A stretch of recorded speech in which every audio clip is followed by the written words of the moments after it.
Welcome to the Let's Talk Growth podcast, where we focus on the topics that can help companies unlock their growth potential. Now here's your host, Bill Hupp. Welcome back to the Let's Talk Growth podcast. I'm joined as usual by the founder and president of MarketWise Advising, Mike Haldane. Mike, how have you been? I've been well, Bill. Thanks for asking.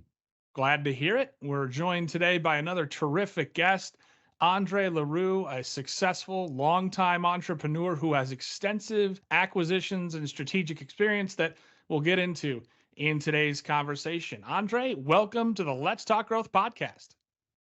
Hey guys, thanks for having me.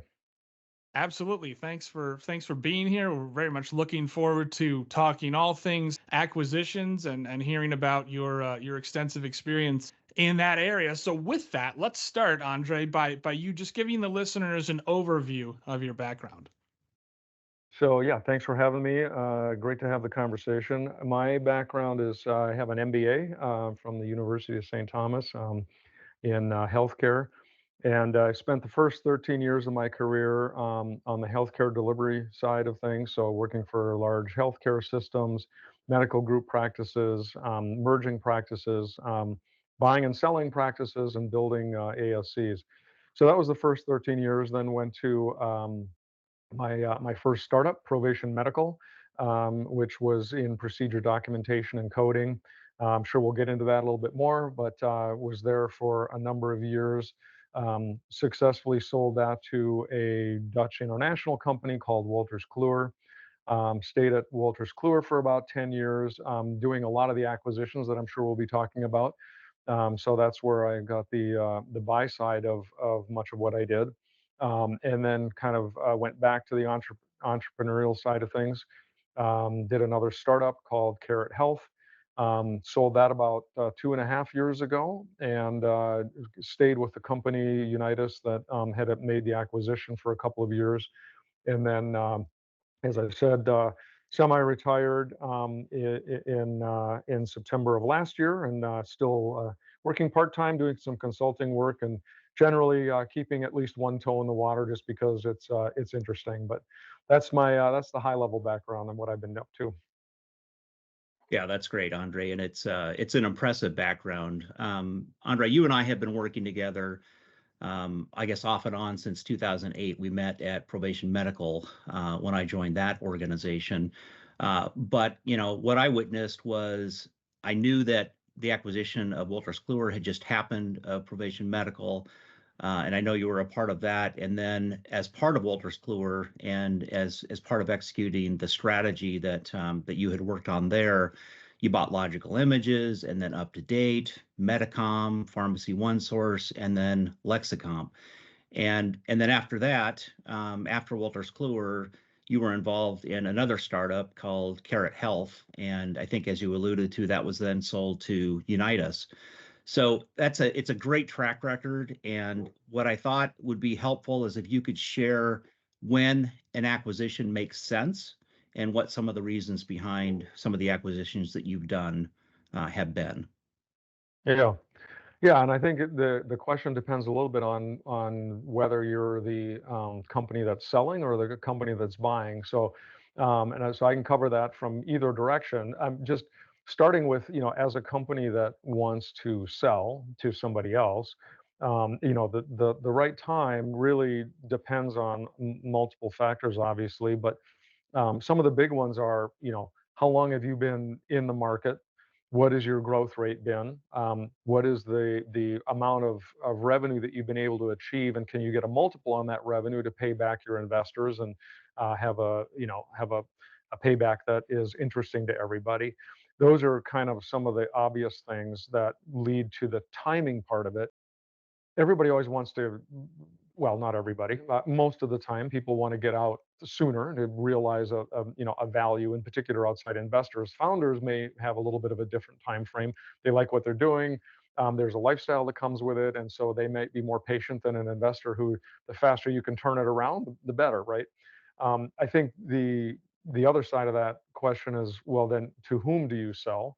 And that's a little more strategic. So you're always asking, okay, is this going to be a good acquirer from the standpoint of, you know how much cash am I going to get paid? If I'm going to be paid in equity, what is that equity going to be worth? Am I going to have an earnout?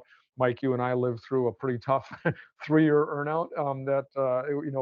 We were in the trenches fighting through that, and it wasn't always a lot of fun. So you've got to kind of weigh all of those things with then obviously the strategic part of that. So is this somebody that culturally fits with us, is going to lead us to a place that we think 1 + 1 = 3, and we can all achieve the goals that we set out to achieve, and can we preserve the people and the value that we've created thus far. And I think from so I no that's the company that's being acquired perspective. If you look at it from being an acquirer, and when and who and how do you go about acquisitions, that's, I think, usually starts from top down strategy. So what is it that we're trying to achieve? And Mike, you probably remember us creating the genome at Wolters Kluwer, what we call the genome anyway, which was Yep. basically just look at the marketplace. How do we assess where we stand in the market, all the different assets and the different product gaps or problems that we can solve in that marketplace? And do we do that organically, or do we do that through acquisition?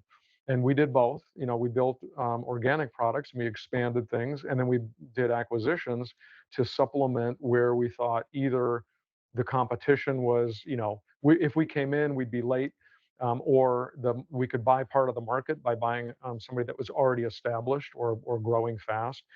They might have 3, 5, 10 years of market experience and advantage on us. So you've always got to kind of weigh those things as far as looking at who and when you make an acquisition. I think with the things that we did, it was always very strategic, and we were trying to roll up multiple different companies to create clinical decision support systems for clinicians in ways that added value beyond what any individual product could achieve. So if you looked at, serving one physician for one particular use case, if you could expand that and say, well, we can serve all of the physicians for multiple use cases, and that creates more value for the buying entity, the ROI goes up because of that, then we have a synergy there that creates more value for the shareholders. And if we can do that successfully, then we kind of, then we head down a road of acquisitions that make sense because they add that kind of value. So those were the things that we were always looking at from the standpoint of kind of timing and who to buy, high level. Yeah, no, that's a great description, Andre. And I do remember the work on the genome. And what I loved about that, and what I love about the way you've described this, is it's all very much a part of the strategy. You looked at the entire space, wondered, where can we add value, and then made the determination that we can do it organically, or no, we need to do an acquisition that's strategic to fill a particular piece of it. So with that in mind, can you talk for a minute about the overall strategic planning process, and sort of what went into the decisions around whether to do it organically or inorganically? Yeah, it's a complex process, especially when you're talking about a larger market with a lot of different ways to approach it. And developing the strategy is as much about saying no as it is about saying yes. It's what are we, who are we, what should we be in the future, and what should we not be? And I think a lot of companies get very distracted by trying to be too many things to too many people and not doing any of it really well. And at the end of the day, the strategy to me always comes back to, am I am I solving a business problem in a way that I add value and a return on investment for the company, person, entity that's buying it? And I think it's really easy to um, think that whatever's hot in the market or sounds like it should be good is good from the standpoint of, I'm creating value, I'm bringing a business problem solution to the market. It's very different to actually solve a business problem that has economic value to the buyer that is above the price that they're going to pay. And that's all, to me, that's the underlying strategy starts there. It has to always come back to, okay, but what is it that we're doing here? Why are we doing it? And why does somebody care? And if somebody cares, how much do they care, and what is the value of what we're solving for? Which is the second part of it. Is it a nice to have or a gotta have? If it's a nice to have, you probably have a fairly long, market penetration strategy because it's not a burning platform. If it's a gotta have and you're solving something that is, front of mind, worth dollars, and they're will make a decision in 6 months instead of 6 years, that leads you to a much higher growth rate. And of course, higher growth rate, faster growth rate leads to a higher valuation, especially if you're in a occurring revenue model, and you can develop ARR, and you're in a software as a service and that kind of thing. If you're able to do that and have a fast growth rate with not a lot of churn, a lot of customers leaving, that leaves you to a pretty good acquisition place. Yep, totally agree, Andre. So, in your experience, who would you say typically on the buy side, who needs to be involved for identification of the targets, development of the business cases, selection, due diligence? I know that you led the charge for the most part in the acquisitions that we're talking about, but who else did you involve in that process? A lot of people. Depending on the size of the company that's making the acquisition. A lot of this is internal, sometimes it's external, but it's all of the functions that you need to evaluate in the company. So it starts with legal. Obviously, you got to come up with legal documents. You got to do all that kind of thing. But it's legal, it's finance, it's HR, it's your product development team, your strategy team, and whatever other operational things like customer support and marketing and sales. We typically have most of those, if not all of them, represented. I would lead the team and create the kind of the overall, okay, who's going to do what here, and what is the game plan for how we're going to do due diligence. And then you'd have a data room, you'd make your request to the information that you would want to see, review the information, then do your interviews on each of the different functional areas. I think it's pretty important to understand the detail within each functional area, but to also understand how all of those things come together for the broader picture of the company. Like, what is the health of the company? You can look at sales only, or finance only, or customer support only, but they're all tied together, and it's really kind of comes together when you start to bring those all into like one view of, okay, this is what this company looks like. And again, the key here is there's sort of two sides of it. One is, okay, from a detail standpoint, the sales team is strong, they've hit their numbers, they've got a good CRM, it's et cetera. That's one example of the operational side of it. The other side is going back to what you were asking before, which is strategically, how does this company fit, and what is the ROI value prop that we're buying? And I think that's the harder part. That's the part that can be really difficult to assess sometimes, because you don't really know how the company is doing until you've done sort of the deeper dive there. That's where it's very easy to kind of get fooled by, well, the growth has been good, and all this stuff looks great. But if you look at the underlying value prop or ROI, it's not really actually there. And it's very easy to get down down a rabbit hole on something that isn't going to drive a long-term business solution that you can really grow in. And so you've got to assess that market size and penetration. A lot of people think that, hey, they've got 2% of the market, but we own, like, competitively, we're selling like 80% of what's going on. So if you look at what the market is buying, we have 80% of the market. If we look at the addressable market, we're at 2%. Well, it's super easy to go down that road and say, well, this is great because they're the gorilla in the market. Usually that's not actually a good thing, because that means that you're dependent on the market growth. Market growth is 5-10% of a high growing market. So you're not going to achieve 50-100% growth in a market that you already own most of. And so the competitive landscape is actually really important. And it's much more important to look at, well, can we take somebody else's market share quicker than we can trying to grow a new market? And Mike, we were in there building a market. You know what this is like. And building a market as an entrepreneur isn't a super thankful place to be. It's tough, and you got to fight a different battle versus just coming in and taking market share with a better product, a better value prop, better customer service. Those things can lead to. So I'd much rather have 5% of a bigger market and come in with really strong competitors and compete than I would owning 80% of the market, have a poor value prop, and then try and make something out of that. Like doesn't that doesn't sell very well. Yeah, totally agree. There's a whole lot of heavy lifting involved in trying to build out a market. So, and you and I have seen both sides of that, and we'll talk more specifically about how that can and can't work. But yeah, totally agree that it's a much easier path when the market is filled with competition and it's already established. Yeah. Yeah, exactly. And I think that's just a really, and I mean, of course, you can come in and get trounced by the competitors too. So, I mean, you have to actually have a solution that's just better. You come in with an iPhone that's better than my old rotary dial phone. Like, okay, Yeah. I get it. And that's not always the case. So that's part of I think that's part of the due diligence process, is really understanding strategically what is it that this company does. Is there a 1 + 1 = 3 scenario in the acquisition that leads us to something that the customer feels is better than anything else they can buy?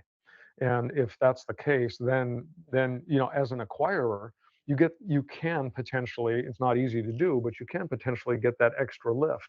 So you value the company, you value them on their growth rate, and all of their churn rate and all the things that go into the mechanics, the finance of it. But then if you can get the strategic 1 + 1 = 3, hey, when we bring these together, we can create higher value and a faster growth rate, then you get a higher value from than what you paid for originally. And that's kind of the where if going back to the entrepreneurial side of it, if I have shares in the company that made the acquisition, and I can see a 1 + 1 = 3 because they're able to do that effectively, then I realize value from my future shares as well. And that second bite at the apple becomes much more valuable if I can help to achieve that synergy. Yeah, and what you're describing is a strategic acquisition, and to me that has so much more value than simply being a corporate player that buys up a bunch of companies that are really not connected. And we're going to jump into some examples. I'm going to ask some questions around some of the work that we've done together and what a dramatic difference it's made in terms of that 1 + 1 = 3 equation. So at this point, I'll hand off to Bill. But yeah, this is great conversation. Yeah, it absolutely is a fascinating topic. So, Andre, with everything that's been said, what do you consider to be the key success factors for a strategic acquisition? Yeah, good question. So it starts with all the things we've been talking about, right? So let's just kind of go past the, okay, we made a strategic acquisition for something that actually adds value and we can combine it. So we talked quite a bit about that. I think once you get past that, then you're into things like, okay, so how do we merge this company into ours? How do we create a product that has the synergistic value that we want, and all the things that kind of come with that? And I think there's a lot of kind of common mistakes that are made. And when we were acquired, there was a long earnout, and there was a lot of kind of bringing people into, and this is for Provation Medical in our first acquisition, bringing people into the company. When we made our future acquisitions, we tried to avoid earnouts, and we tried to avoid changing the underlying company that we were buying. So I think a lot of people want to make the acquisition and then come in and, like, nuke the team, take the product, take pieces of it and combine it with your product, and then off you go. As soon as you do that, you're most of the time, in my experience, you're losing most of the value that you've made the acquisition for to begin with. You're buying the people, the product that they've built, the intellectual property that is inherent in that team, and they're typically successful because they have the right people in the right combination of culture and things to build that. And the people that are there are there because they like that environment. They like that fast pace, hey, we eat what we kill. It's entrepreneurial. It's a small team. We're all in it together. We're in the trenches. We have pizza and beer at 10 o'clock at night because we got a customer deliverable. Those things are energizing to people. You bring in a big corporate culture and put that on top of that, and you just kill that culture. Like within, a month, you can kill that culture. So a lot of it has to do with leave them alone, let them do what they're doing, preserve that culture. But then at the same time, you got the tricky part of, okay, but I gotta merge my products together and go out to the customer, right? Customer facing things, sales and marketing as one entity, ideally, to get that 1 + 1 = 3. So then you start to say, all right, well, how do I do that? How do I do my messaging so that I can effectively sell? And I think that's another big part of it is, figuring out the right message and the right way to sell now and price these joint products. And we found this with Provation. One of the things that we ran into was, well, okay, each of these companies sells at a price point that preserves value. When you start to combine them, the customer has an expectation that that price point actually goes down. But if I'm lowering my price point and I have expectations of growth rates from each of these companies because I built my financial model on a certain growth rate, I tend to cannibalize my own, company and revenue. So this is a tricky part of the going back to the original acquisition, like really thinking through, if we're going to combine products, how do we do that, and how do we price them in a market that will accept a 1 + 1 = 3 value and price. Not easy to do. Yeah, you make such great points here. These are the things that, sometimes you don't anticipate when you're going through the due diligence process, but, cultural fit and preserving what made the company great, and then figuring out things like, when you do start to combine products and that sort of thing, how, what impact does that have on price and therefore revenue and growth and all of those sorts of things. These are all, I think, critically important things to at least try to consider on the front end, but you don't always know what you're going to encounter until you're actually in it. And so some of it you can do up front, Yeah. and some of it you just have to expect will happen over time. Yeah, in fact, you almost never know, really. I mean, there's no, due diligence that's deep enough to really understand a company until you've acquired them, you've worked with them for 3 to 6 months, you know the team, all the pitfalls of the things that, they maybe didn't give you 100% and, visibility to, that are struggles. And no matter how much work you do, there's always going to be some of that. I mean, it's the nature of the beast. Um, and I think the key is then to understand that that's coming, to build a team that can adapt to it, and to, then adjust your strategy to take into consideration all the things that are real, the reality of the market that you're in. And every market has its difficulties, and there, in the healthcare market, um, uh, provider systems are slow, conservative. They don't have a lot of margin. They're not easy to sell to, and so if you're trying to project a fairly high growth rate in a market that is like that, it's some work, and you've got to kind of figure that out. Speaking of the due diligence process, I'm curious, Andre, how do you know when you've done enough due diligence? Can you talk a little bit about the due diligence process and how you've used it to validate your acquisitions and make sure that they make sense in terms of selling them to the existing company? Yeah, it's a good question. So it's there's no actual answer to that, because, as you said, you can do it forever, and you're only going to get to a certain point. There's always the you got to take a leap of faith here at some point, and say, enough's enough and we're good to go. I think part of it is being pretty realistic and conservative about the financial projections. Almost every company I've ever looked at has the fictional future hockey stick in growth, and it's usually 2 or 3 years out from now. It's not right now, but it's coming. All we have to do are these things, and then we're going to see that growth curve. And it's kind of saying, let's say that doesn't happen. Let's just be realistic and take the trend of what they've been able to do so far. Know that the first, going from 500,000 to a million to 2 million is generally easier than going from 2 million to 10 million. It's just that you got this law of large numbers, and you're starting to penetrate a market, and it's a different animal. You can get those first few, but how do you get to the next one? So the first part of it to me is really getting realistic in the financial projection, so you don't put yourself under pressure to deliver numbers that are really difficult or can't be delivered. And if you're in a, so to speak, comfort zone of a forecasted budget that allows you a little bit of patience to say, okay, well, we don't have to do a triple backflip to hit our numbers. And if we do some things right, maybe we can exceed our numbers and we get higher value. Okay, great. And so, building it that way, I think is fairly important. And then, the rest of it is operationally.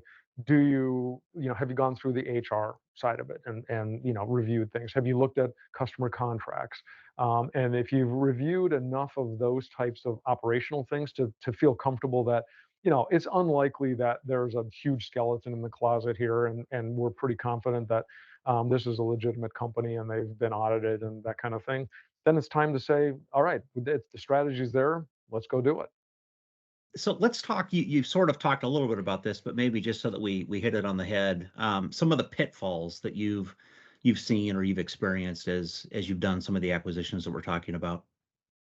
One of them is the hockey stick. Yeah, it's going to come, and you set yourself up for failure before you've even before you've even started, because you're projecting such high growth numbers. Everybody wants the numbers, of course, and if you hit them, hallelujah. But I would caution being very careful about not over forecasting that future revenue. It's if it doesn't come, how do we make it? And now this is a balancing act, because the company wants to be paid on that future value, right? And you're saying, but I'm going to give that a haircut, and I don't believe it. So somewhere in the middle there is the negotiated middle ground that you end up, valuing the company on. I think another pitfall is to underestimate the cultural differences. You bring two different cultures together, two different teams together. They're used to working, in certain ways. That cultural difference is almost always fairly big. It's just almost never like these are two exact same cultures. We do everything. Just not going to happen. So if you're bringing them together, you got to make sure that you are aware of that, and you're willing. The acquiring company, usually a much bigger company, has to be like in a place where they can accept the nuance of the company being acquired. It's going to be entrepreneurs. It's going to be people that think about things differently. They're more creative. They're more, yeah, maybe shoot from the hip and that kind of thing. You don't necessarily want to only work that way, right? I mean, you're going to bring some discipline and other things to it, but you have to do it in a way that can be accepted by the company and doesn't squash everything, all their creativity and their IP and everything else. There's a big mix there. And then I think third would be when you start to try to bring the products together, the difficulty of that and the cost of that is almost always also underestimated, because now we have two different databases, we have two different UI, we have different, everything is different, and even if some of the underlying technology is the same, the way that you've created it is different. And now you're trying to merge these products into one user experience potentially, right? And if you're trying to do that, how do you do that effectively? And where's the give and take? And the amount of time and effort that it takes to do that can be very distracting. And a startup company might only have a handful of engineers who have been very focused on delivering for a customer, and you're never done. So you've got this big roadmap, you got a product roadmap for the future that you're trying to deliver on. The customers expect that, and you can't take that team and say, okay, now we want you to stop that and come over and do this instead, because you lose your customer base. Then you lose that value that you're trying to create.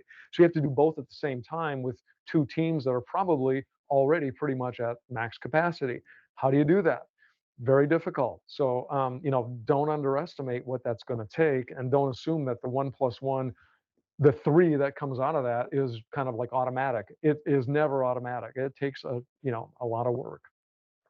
Yeah, as I've thought about this and seen what I've seen, it's a lot the same, right? I mean, things change too quickly, and that creates uncertainty, and leadership comes in and tries to sort of redo the way things have been done that has made the company successful. And then the investing part, right? I mean, I think you're exactly correct that even with similar underlying technologies, the integration of products is time consuming and expensive. And to the extent that you pull people out of the development teams and have them focus on that, even if, it's just to some extent, all of a sudden they're not paying attention to what their roadmap was. And then they start to fall behind versus the competition. So it can create an effect that is not what anyone would have expected. You're trying to get to 1 + 1 = 3, but you wind up with a 1 + 1 = 1. So Yeah, it's not the ideal situation at all. So exactly. Yeah, why do you think? and you Yeah, make I just want to touch on your point about investment. Investment doesn't stop with the investment in the company that you made the acquisition. You have to say there is an ongoing investment here to cover the things that you just talked about and that I talked about. That is key and often significantly undervalued. It's going to take time and effort and investment, actual dollars, before you're going to see a synergy. Don't underestimate what that's going to take. yeah, could not agree more. I've seen, in my experience, I've seen the lack of investment just simply lead to the product falling behind and getting beat by the competition, and ultimately, seeing its demise or being sold off, or, a variety of things can happen. But when the investment isn't there, it has a pretty profound impact on that company's ability to survive long term, because, the world is not free of competition, and we may not be investing, but others are, and customers will notice. So given that we're talking about post acquisition and the integration of the two companies that are now going to be working together as one, uh, why would you say the pitfalls that we've been talking about, why are these things so hard for so many companies that acquire? For a variety of reasons. I mean, I think the cultural part of it is so hard because you have you have senior executives who are running a successful company, make an acquisition, and believe that they know how to do things best. And that may or may not be true. It may be true. Sometimes it is, sometimes it isn't. But it's almost never going to be true from the perspective of the other side of the other party, right? So if you're not very careful about the way that you approach that, it's very easy to have a conflict that arises from that. And even the most well-intentioned, I think, can very easily lead to conflict because it's either, well, we do things differently, or it's, well, we have to do things differently. And there's change that both sides might even say, yeah, we do need to do that. I just don't want to be part of that particular way to do things or change. And so I think there's a lot of ego and sometimes hubris that comes into the in particular the company that is doing the acquiring, but sometimes the other side of it as well. And I think also part of it is, when you get to the development side of it that we just talked about, why is that so hard? Well, it's hard because you're trying to balance two different conflicting things at the same time. One is to support your customer and what you have built and everything else, and the other is to create something new of value. And doing both of those at the same time is really, really tricky. And doing it well is difficult because you almost always come back to the same people for two different things. It's the people that have built the product that know what needs to be built in the future the best, but it's not that necessarily that group that can actually build the future products. And so how do you separate those two things? And there's that constant conflict with that is just inherent. I mean, that's not conflict between people necessarily. That's just conflict between competing for scarce resource. And you're trying to do two things at the same time, and you just don't have enough time and money to do it. So you've got to make some hard choices, and not everybody may agree on those, and leads back to the culture issues. And it's a kind of full circle. Andre, I've heard that the product integration of Provation and UpToDate worked especially well, and that it led to a significant competitive advantage. Why do you think that was the case? Why was that so successful? And are there some lessons from that success that can be applied to other acquisitions? Yeah. I think it was successful for two reasons. Number one, when we combined two different products together, they actually did add value to the customer. This was in order sets, and there was a physician places an order in an order set that should be based on some sort of clinical reasoning, right?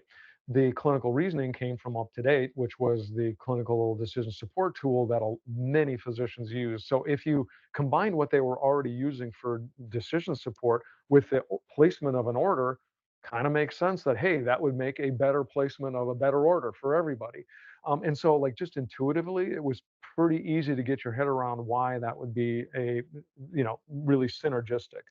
The other side of it was culturally, we just left them alone. We made the acquisition. I was on the buying side, and we left UpToDate and their culture alone. And we said, "Hey guys, keep doing what you're doing. Integrate what you're doing into our broader product suite. But for the most part, just keep doing what you're doing because you do it really well." You got a This was a fairly decent sized acquisition. There was a large team, a lot of clinicians, a lot of consulting physicians, and if you came in and tried to change that, you'd break it very easily. It was not a group of people that needed a lot of oversight, and in fact, with that, I think it would have just been a big negative. So those two things led us to, all right, now over time we'll make the investment to combine these products, leave the company alone, let them do what they do well, and go forward. And that worked well in that instance. Probably of all of them, the best. We had a variety of acquisitions. Some of them worked really well, and some we never did realize a whole lot of strategic value. We couldn't bring them together. And going back to my price point, some of them really ran into that price point issue where, hey, if we bring these products together, we're going to completely cannibalize the other company that we bought. And so we struggled with how do we do that? Yeah, and the product integration between UpToDate and Provation was really great. And then the other thing that we did was that we brought the commercial effort together. So the two sales teams started selling together, and it was very synergistic, not just on the product side, but also on the messaging and the selling side, even with contracting and that sort of thing. So it just all really worked very well, and it's probably the best example that I would have to give based on my experience as well in terms of how good things can actually be.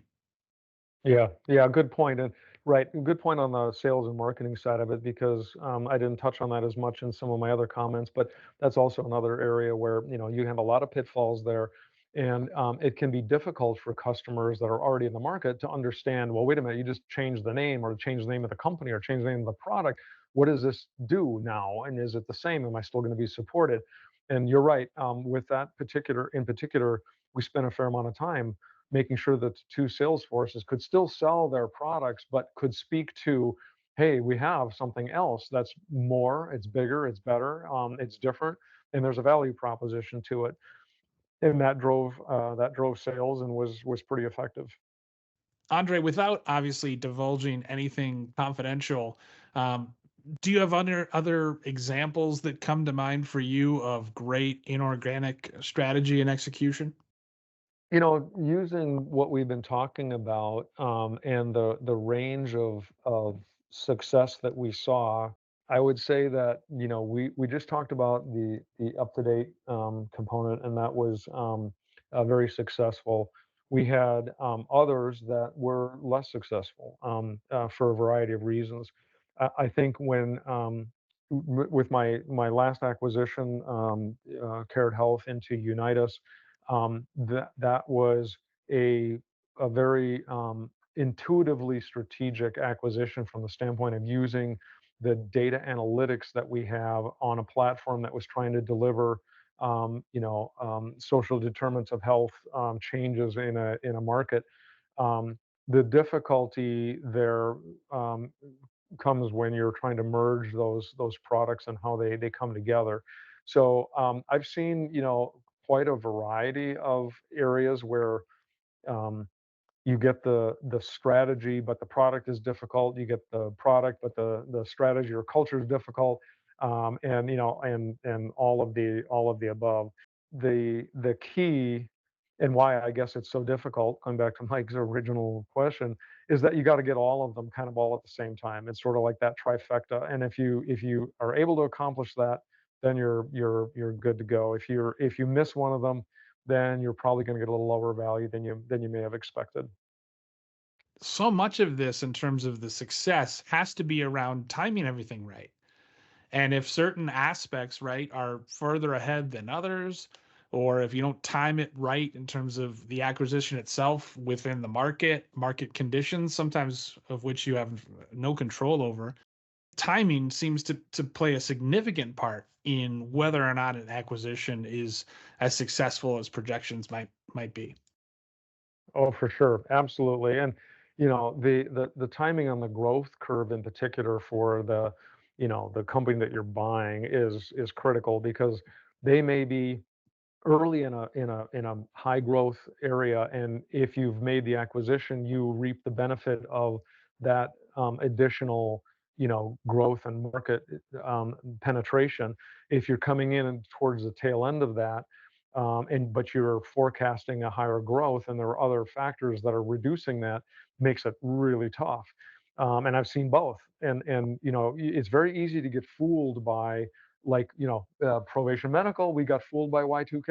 At the time, going to the year 2000, a lot of systems couldn't handle the year change, and so hospital systems were upgrading to Provation Medical. We thought that indicated a sustainable growth curve, and it didn't. We saw a blip. And I think it's very easy to get fooled by things like that. Make the acquisition. You could we didn't get acquired at that particular moment, but you could see an acquisition at a time like that could then you see the bottom drop out, or the reverse. You make the acquisition at the right time, and then you have the market dynamics become better, more favorable, and now you're getting higher value out of it. So yeah, I think those things all contribute to when you're making an acquisition. Yeah, I think fair to say that lots of companies got they fell into the Y2K trap. So that that one is not unique to any particular company. On that point about timing, yeah, I would say that timing is critical for both inorganic acquisitions as well as organic strategy. It's really strategy as a whole, because if you get to the market before the market is ready, or if you get there late and it's full of competition, and you're ill prepared to deal with that, timing can be a big deal in that situation as well. Andre, I want to take us back to the genome for just a minute. As I think about that, and maybe the picture isn't completely clear in the minds of the listeners, but it was almost like a puzzle, and identifying which pieces were missing and whether to do things organically or inorganically. And so as I'm thinking about, okay, so let's go down the path of, we identify things that we need to acquire and not try to build ourselves. Then the next discussion is, okay, who can do this? What are the potential targets? But just because they're a target of an acquirer doesn't mean that they're for sale or have any interest whatsoever in being acquired. So how did you navigate that part of it? So first, you develop what we call the genome, or the roadmap, product roadmap, or market assessment and that kind of thing. And we did that through our own knowledge base, and then also through research firms like Gartner, through bankers and whatnot. Once you've identified a segment that you want to go after, we'd go out to the bankers, obviously, and say, hey, what are the companies that are out there? We do our own research to say, well, who would we be competing with, or who are we already potentially competing with? And are they a acquisition target? We made one acquisition of a company that initially said, well, we have no desire to be acquired at all. And we kept the conversation going and said, well, but here's what we would propose, and here's why we think it would be a good acquisition. And we went through everything, and we ended up making a good acquisition out of that. So you can do it that way. And I think it all comes around to the three things that we've been talking about. Is there a synergy? Are you culturally, is there a good fit? And is the value going to make sense to the company that you're trying to buy? So, I mean, I think all of those things go into that. And again, it's important not to, not to miss the uh, the forest for the trees, and to be able to understand that larger picture and how a particular company fits into your strategy and how you're trying to fill that gap that you think you have. Yep, makes sense. So for targets that may be part of a larger company, are those off limits or can you still get to them through the bankers that you mentioned a minute ago? You might be able to get to them through a banker if, especially, I mean, if the company is shopping a division or a component of what they're doing, then for sure, right? Obviously, if they're not, but it's different enough from what they consider, it's possible to approach a larger company and say, we're interested in this part of what you do. Would you look at divesting? And you guys focus over here, we'll focus over there. Um, I haven't seen a lot of that happen personally, but it's also not my area of, like expertise. I haven't been on that side very often, but it is certainly possible. And I know that, I mean, being in some of the larger companies, they're always kind of assessing whether or not the various, um, companies in their portfolio are contributing in a way that is strategic and that they want. So you never know until you go have the conversation. I wouldn't assume that it's not possible. I would always assume that, yeah, maybe there's opportunity, and have the conversation, assuming you're not signaling to a competitor or something like that. You got to be Right. careful too. But Yeah. Fair to say that most of the acquisitions, or maybe all the acquisitions that you've done, Andre, have been of companies that were privately held. yeah. Yeah, that's what I thought was the case. Yeah, and I mean, if you look at this week's news, GE is spinning a couple of different companies off of the parent, and 3M actually is spinning Yeah. their healthcare division. So it does happen, but in those cases, they've made the decision that they're going to spin these divisions off, and then they either Yeah. want to take them public or they want to sell to a strategic buyer. It's not the other way Yeah. around. So it's probably Right, pretty difficult exactly. to, Or yeah, or they may go out to private equity and say, hey, they can get a better price that way. And the private equity is then trying to roll up companies, right. and do it a little bit differently. So yeah, you have all of those flavors. And I think at that level, I did not play at the GE 3M level for sure. So that's a whole different animal. I'm in the privately held 20, 30 people, startup 5 years into it, those were the types of companies.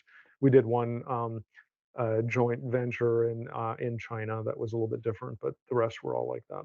Yep.